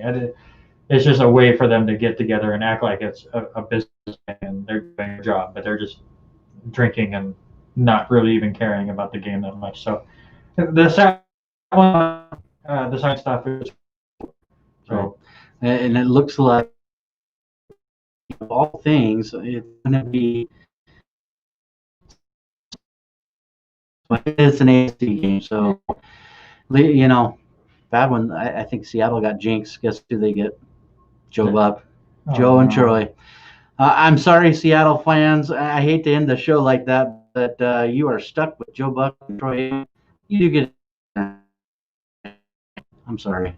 And with that, you are stuck with us next Tuesday night here at the R&R Sports Report. but that will do it for episode 14. Can you believe it's been 14 It's already? crazy that they haven't cut us off the air yet. I mean, we hid from the radio station for 2 weeks and we're just on Facebook and YouTube, but they let us back in. Maybe they haven't realized we come back yet. Yeah, there you go. So, but you can check us out on the R&R Sports Report Facebook and YouTube pages. Like, comment, subscribe, do all of that, and definitely help us out, reach out to more people. Again, thank you to everyone who commented this week and liked the page and has been responding to the stuff that Robert's been posting on the Facebook page. This is the first week that I'm going to go through and slice this episode up and put it on YouTube in smaller chunks. So if you missed the episode or missed parts of the episode, you can check it out there. If you miss any other episode, I'm going to try to cut it up into smaller pieces so those that don't watch it live can see it then. But that is later this week. But for now, Robert and I have some football games to get ready for.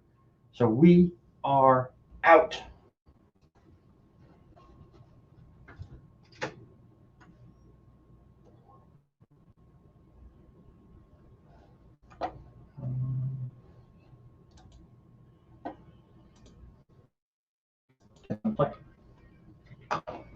Oh, I don't think this works.